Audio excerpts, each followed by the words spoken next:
How the heck are everybody? I'm Fastidious. Welcome to my channel. Boy, do we have some big news. The next 10x has been announced. It is Elowyn and Anai. Anai is a brand new hero. She is really, really cool. We're also getting Damon, Harpoon, and Amani. This is going to be the kind of banner so many people are going to have their account changed on. So a lot of people are going to want to go in. Let's give some quick news and hop on in. Fastidious. Fastidious. Alright guys, this is going to be a rapid overview of the two legendary heroes with some quick words on the epic heroes as well. I will have a deep dive coming out in about, 14 hours from when this video goes live. I'm going to go to sleep, wake up, then I'll record it. Anai though is super exciting to me. She only just was added to test server today, like a couple hours ago. Her and Admiral Claw were actually the only blacked out heroes I had in the entire game on test server, right? So very excited that she's getting added. But let's start with the star of the hour, Elowyn. Guys, Elowyn is the queen of the forest for a reason. She is a healer, but she's so much more than that. She brings every kind of utility, not every kind, but so much of the utility you are going to want out of a healer in Watcher of Realms. So monstrous, huge healing, but also cleanses, and probably the best rage regen boost. Actually, definitely the best rage regen boost in the entire game. It is a strictly global boost. It is crazy. So what do I mean by global? I mean it is map wide and it's just always happening. There's no condition to it. I'll get into that in 1 second. We'll go to the skill. But if you look over here on, oh my god, Nature's Favor, this thing is cracked beyond belief. I pulled Elowyn from like the ticket you get when you cleared Gear Aid 1, 18, 218, and 318. Many of you probably saw that video. And she really did transform my account. For some people, she will enable you to do content you couldn't do, and then maybe for people like me, she turned content that was hard into content that was super manageable. And I think for both kinds of players, that is so valuable. This game can take a lot of time. She's made Void Rift a lot smoother, lots of things like that for me. But also, if you're still progressing in the game, if you're not in like the late end game like me, she will shoot you into that next stage for your account. The reason I say she definitely is, the one thing I will say is in certain situations like Guild Boss or something, I would say Hollow is very strong as well and has a good claim because there's damage going out all the time. Hollow's rage regen is very much boosted, like the amount she can put out is very much boosted by her healing, whereas Elowyn's not dependent on anything, and she does have a big range. With Hollow, they have to be in her range, but in something like Guild Boss, especially when you're taking continuous damage from the burns that the Guild Boss puts out, that the dragon puts out, she's really amazing too. But for all content, Elowyn shines. She literally is, so I ranked her the number 4 hero. In my opinion, there really are a top 4 heroes in Watcher of Realms. I make a separate, I did a video with Ronaldo that's on my channel, you guys can see it, where we both ranked our top 5 endgame heroes. But the more I've thought about it, I really think those top 4 are in a class of their own, and Elowyn's one of those 4.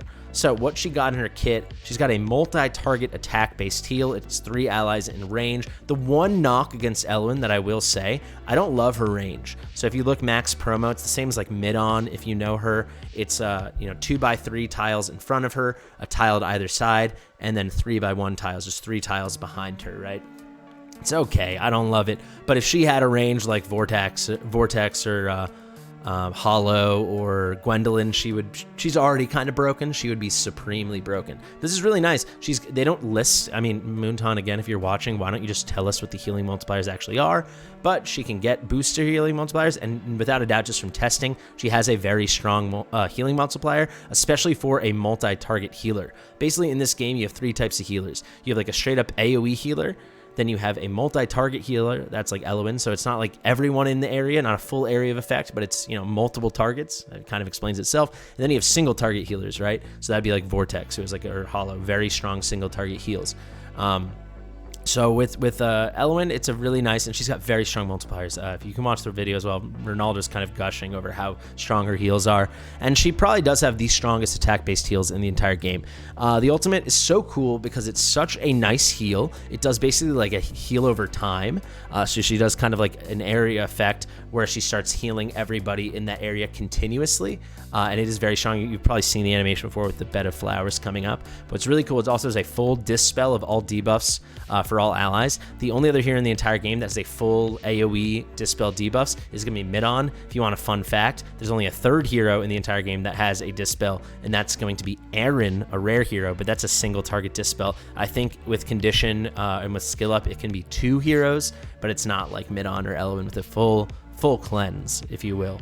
And that's really strong, especially with a lot of Void Rift content, with the Aracha boss, with the new phase boss. I don't know what to call that boss yet. The Adog's follower looking guys, but now they're souped up. She's crazy good. This is an amazing skill. She also has this Elf of the Forest, this Wood Elf. The heals on this guy are ridiculous. See, 100% of the healing multiplier for 10 seconds. That's triggering that, but every half second, so it's 20 hits of it. It's supremely strong. He is cracked out, and you can place him anywhere, and he's only 5 cost. There's actually a trick with him. If you deploy him, I just learned this like 2 weeks ago, maybe less than 2 weeks ago. If you deploy him, I forget who told me, so if you're the one who told me, let me know in the comments, and I'll shout you out. But if you deploy him, he costs 5, then you can recall him and you get 8 back. I don't know if that's on purpose. Don't tell Moontonge. But that's an incredible way to cost regen if you don't need the heals. But if you do need the heals, you can place it anyway. So it effectively does extend her range. And they're really powerful. I mean, you can do the math there, right? It's going to click 20 times. So basically it's what does that come out to? A 2,000% heal. That's just wild. That is a monstrous heal. He's basically the center of a 3x3 square. So it's a solid radius. He helps. He does help.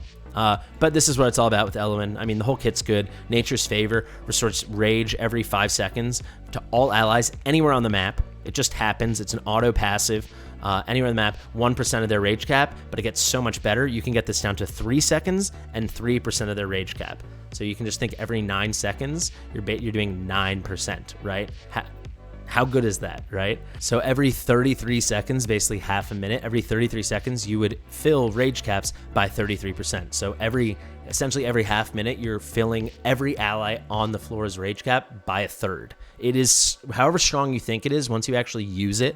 I knew this intellectually on paper for so long, but when you get her and you use her every day, like I do now, it's cracked out. All right, let's talk about Anai. She's so cool. I think she looks really cool.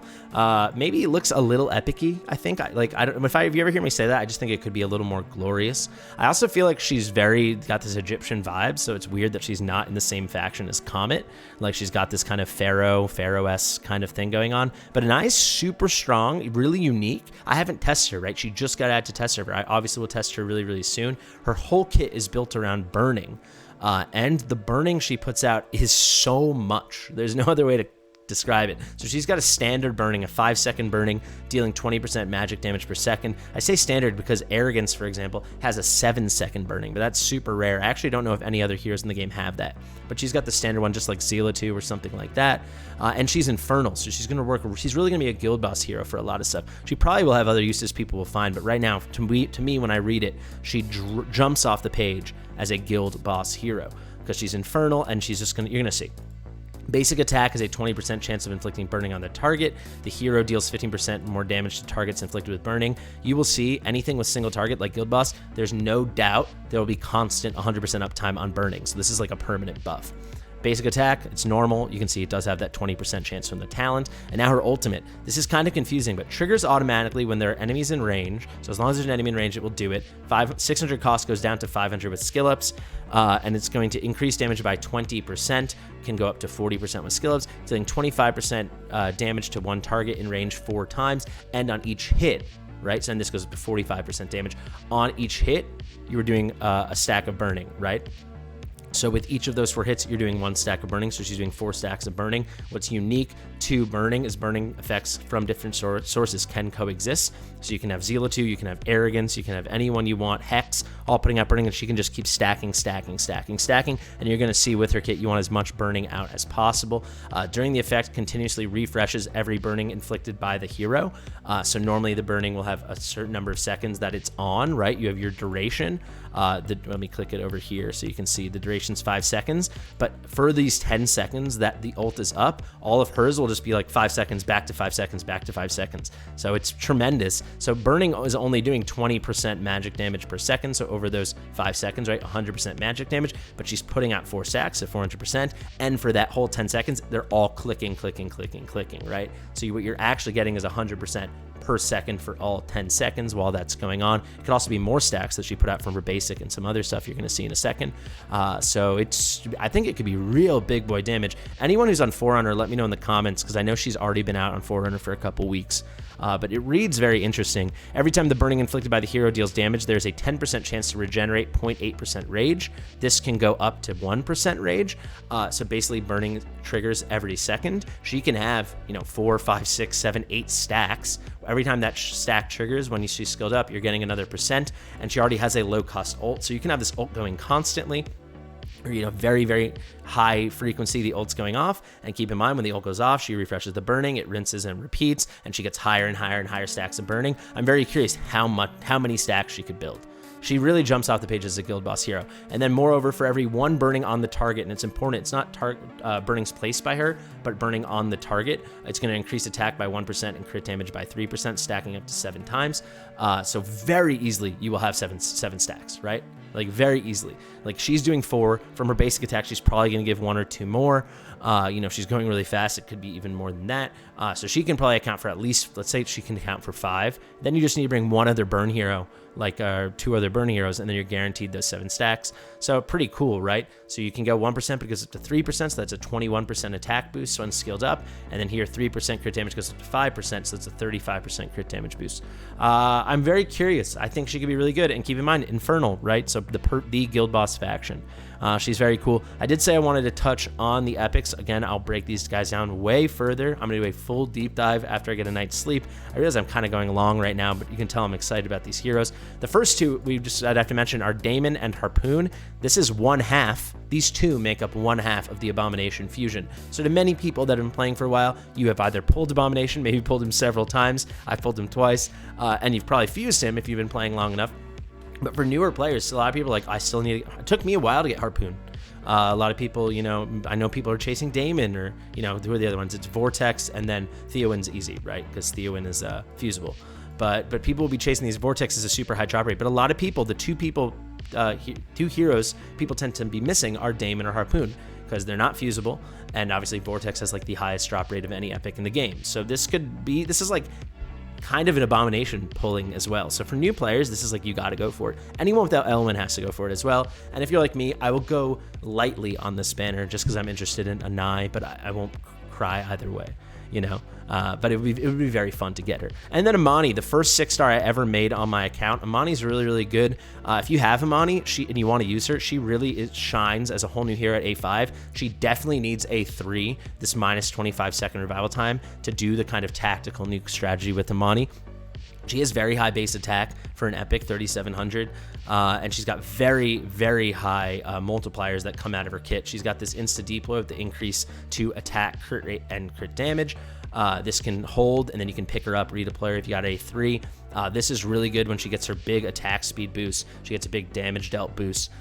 She really does proper damage. She was my first 6-star, and I don't regret it for a second. She was a really hard carry. Obviously, I kind of graduated from her, but also, like, if you were going to get her A3 or A5, you can do really cool things with her in Guild Boss, right? If you need that third Infernal DPS, I just want to give Amani a shout because I really like Amani.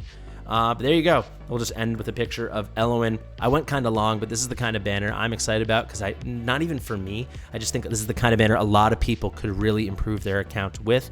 I think it's pretty cool. You don't have to go ballistic, like I did for Setchum or something like that, but if you want to, you certainly could. I know a lot of people will be chasing Elowyn, and with good reason. I hope this was helpful. I'm sorry if I'm a little rambly and tired. It's 1:11 a.m., so 1:11 a.m. But as soon as I saw the news after the update, I wanted to get the content out as soon as possible. So guys, thank you so much for watching. I've been Fastidious. If you like it, like it. If you want to comment, comment. If you haven't subscribed, consider subscribing. Share it with your mother. I'll see you in the next one.